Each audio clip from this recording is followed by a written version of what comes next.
Welcome to Dr. Jester Rants, and I'm gonna rant about this from Polygon. You know, the people who doesn't know how to play FPS. Anyway, Dark Horse promises it's not just straight white boy comics anymore. Well, before I go on, as you can see, I look a bit more civilized, cleaner, shaved. I look a bit like a dick with a hair. Oh, I look sexy. Anyway, as you can see, I've also spent my weekend doing a few other things, including your woke washing list and my new standby feature, so you guys get entertained when I deal with my goddamn retarded genes who decides to get triggered by tree cum or dust in the air. Yeah, Streamlabs doesn't have a pause feature, so here it out.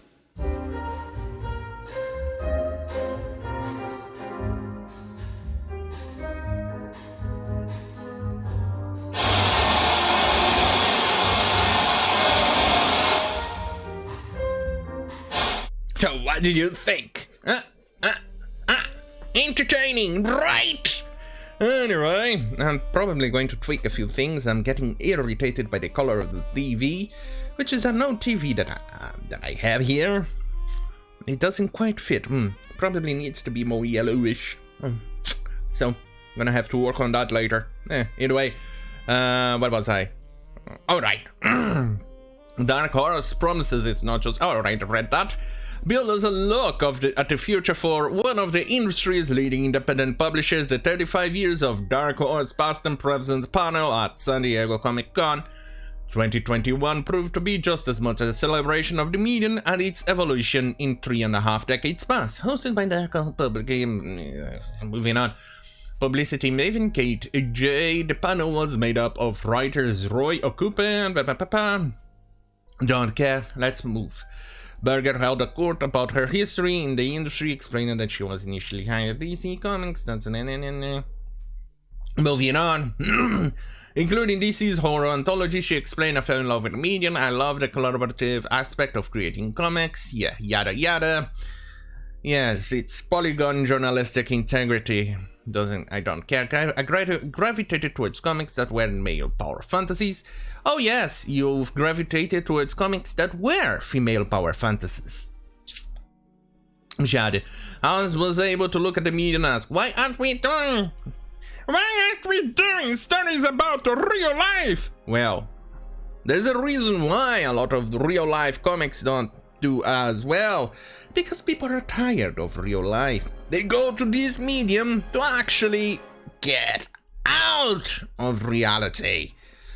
Hey, I watch other stuff, things, sci-fi, fantasies, is to get out of real life. I don't want to be more real life. If I want real life, I'll just tune in the goddamn news and then get peddled by fake news everywhere.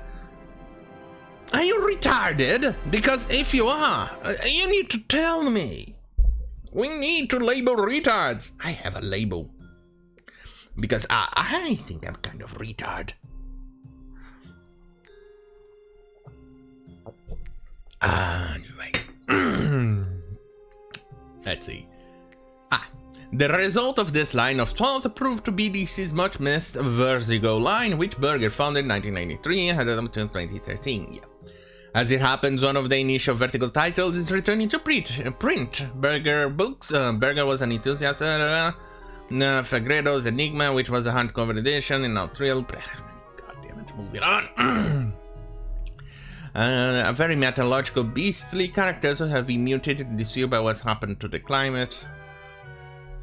The future, the editor revealed it, and graphic novel. She said she was a combination of inspired reevaluation of kinds of projects. Although Dark Horse publishes a... Good lord, let's get to the meat of the thing. I wasn't given marching orders for that comic. Let's see, Last of Us was something that I did get. Oh, so one of the...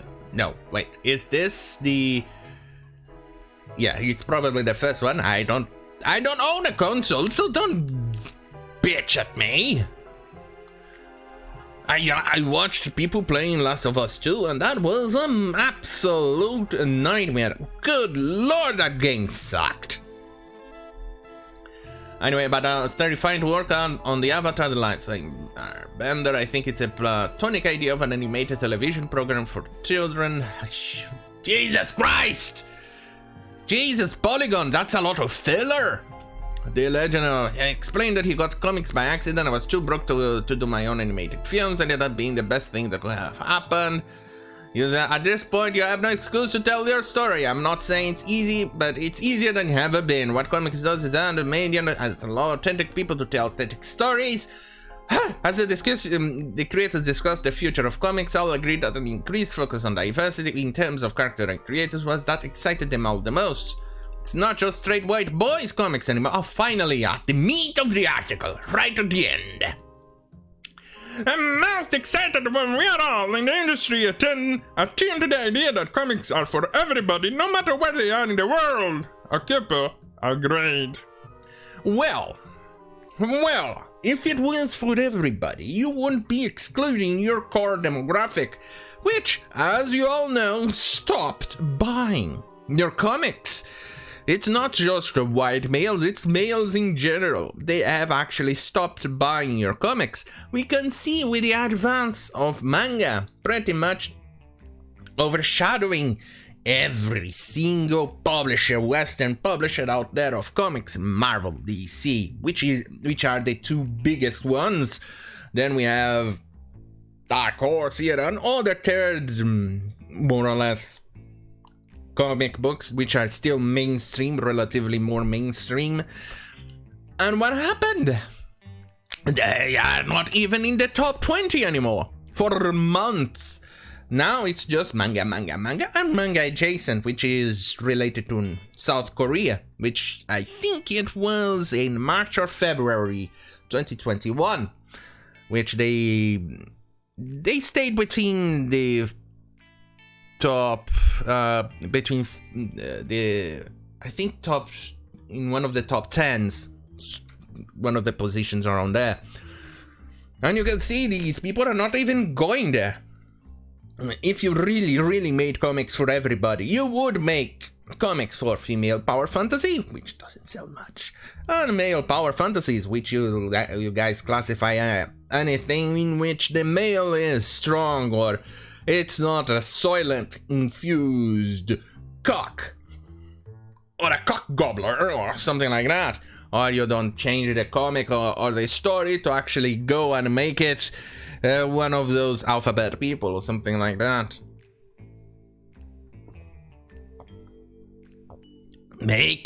Look, if you're going to pander to a certain demographic, create content for that demographic. Don't actually change or eliminate one demographic to appease the other. Dude, don't do that.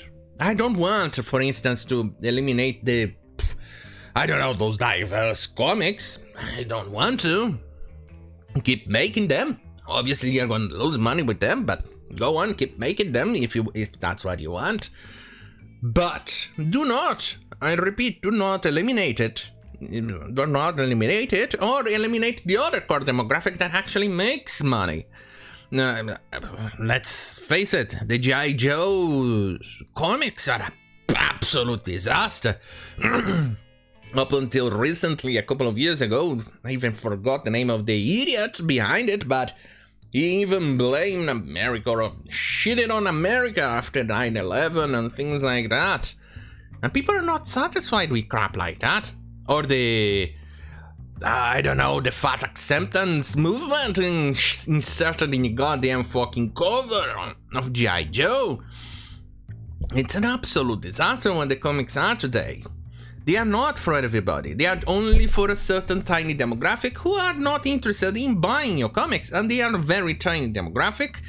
And that tiny demographic are not interested in your comics. But go on, make them.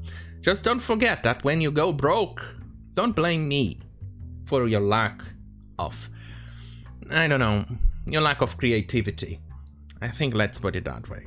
Anyway, If you like this type of content, stay right here on goddamn fucking youtube.com/Jester. Or if you prefer BitChute, go right ahead on bitchute.com/Jester, binds.com/Jester. I'm wasting my fucking brain power on other things, and my brain has a limited amount of shit it can produce. I'm a bit of a retard. So, eventually I'll get to upload exclusive content on those platforms. And on that note, don't forget to like, share, and subscribe. Hit the notification bell button because you absolutely need to. It's an order. Anyway, thank you for watching. Have a great fucking night.